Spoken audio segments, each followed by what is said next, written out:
situasi dan juga kondisi terkini akan permintaan untuk Alsintan sendiri, begitu perkembangannya seperti apa? Karena ada data dari Ken Research yang menyebutkan begitu kan, mengindikasikan bahwa sebetulnya ada permintaan yang turun dalam kurun waktu 2014 hingga 2020 begitu. Apakah Anda juga melihat data ini cukup sesuai atau justru memang dari Kemenperin juga memiliki data lain atau memiliki pandangan akan tren permintaan Alsintan ini? Ya, terima kasih Sarifah. Jadi di sini kemarin baru dirilis oleh BPS.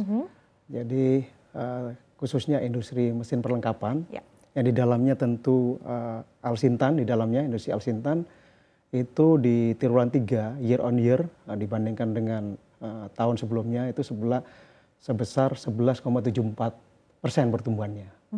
Nah ini memang didukung juga oleh Alsintan dan mesin berkakas dan mesin pelatan pabrik dan yang lain-lain di situ, termasuk adanya investasi juga dan juga pengadaan pemerintah. Yang tentunya pasar di industri permesinan ini memang di tempat saya di Kemenperin memang mostly mengandalkan pasar government spending ya. Jadi itu di samping itu juga ada pasar komersial di dalam negeri dan juga pasar ekspor.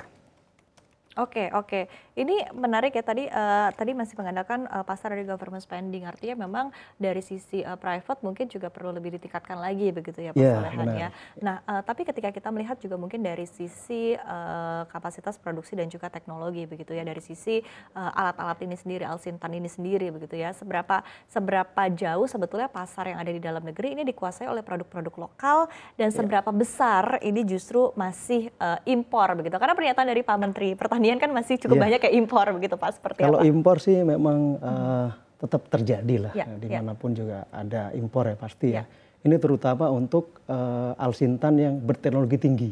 Jadi itu teknologi tinggi karena yang industri Alsintan di sini posisinya adalah dari low to medium. Jadi di Indonesia ini kan untuk medium to high technology itu masih perlu tantangan untuk dilakukan pilih-pilih untuk selektif di investasi.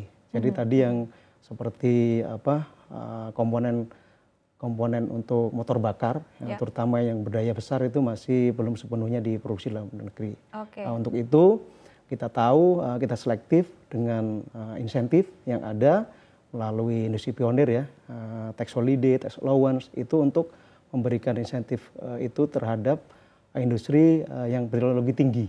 Nah ini untuk apa? Karena kalau kita adanya di low to medium, kemudian yang kita tarik medium to high, untuk selektif investasinya, tentu tidak mengganggu industri yang ada, industri existing.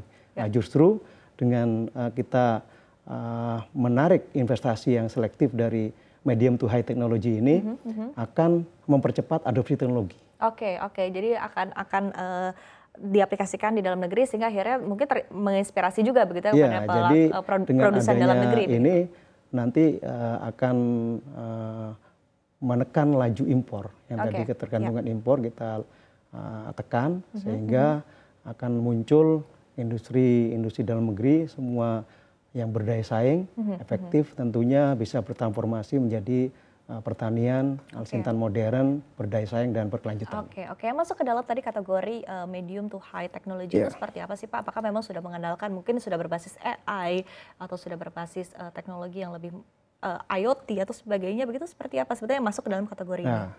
Ya tentu yang medium to high technology ini dari segi hardware satu.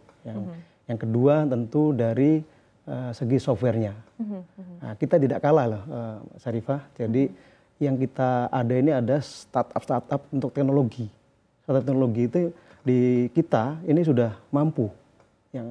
Jadi ketika teknologinya yang hardwarenya kita belum punya, terutama untuk komponen-komponen elektronik ya, sensor kan, itu kan belum punya. Tapi kita bisa membuat atau memproduksi komponen-komponen mekanikal. Komponen-komponen mekanik kan, termasuk tadi kita kaitkan antara engine sendiri kan sudah ada di kita kan, walaupun itu multinational companies ya yang ada, kemudian pengembangan untuk aplikasinya, aplikasi seperti di alat tanam, alat bajak, terus di drainase ya, irigasi, terus sampai rice milling unit ya. Itu nanti kita sesuaikan di aplikasinya. Kita melihat agroklimatologi, kemiringan lahan, topografi lahan kemiringan, terus lahan itu gembur atau lahan itu keras. Nah ini perlu kita lakukan terobosan-terobosan yang membuat Alsintan ini adaptif dengan kondisi yang ada di lapangan. Nah ini jadi teknologi tepat guna, jadi Alsintan tepat guna yang bisa digunakan oleh petani di berbagai medan lahan pertanian.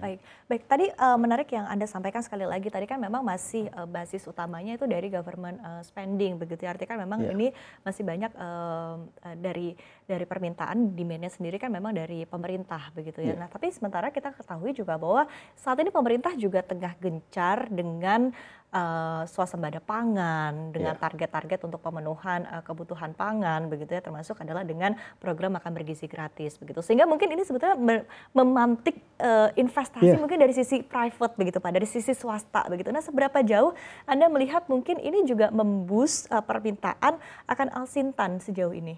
Nah, ini melihat program Pak Presiden ya, dengan ketahanan pangan, swasembada pangan kan, termasuk MBG ya, makan bergizi gratis, ini tentunya menjadi peluang besar bagi industri Alsintan di Indonesia kan, yang tadinya misalnya kita bisa produksi tadi untuk traktor roda 2. Nah, traktor roda 2 ini udah firm, struktur industrinya udah lengkap ya, artinya udah dalam, itu sekitar 150.000 unit kapasitas per tahun. Kemudian untuk pompa air irigasi itu 300.000 unit per tahun kapasitasnya ya. Kemudian untuk sprayer gendong yang untuk pestisida itu sekitar, karena kecil-kecil ya, ini kan 4,8 juta unit per tahun. Nah, yang lain seperti dryer yang tadi kan untuk di pasca panen kan, kemudian ada konseler ya kan, terus kemudian ada power tracer semua. Nah, ini masih cukup mampu dilakukan di berbagai kondisi, dengan TKDN-nya rata-rata itu sekarang 41%. Jadi yang rata-rata TKDN tadi untuk berbagai ini, terus ada yang tertinggi juga TKDN 76% di Alsintan ini.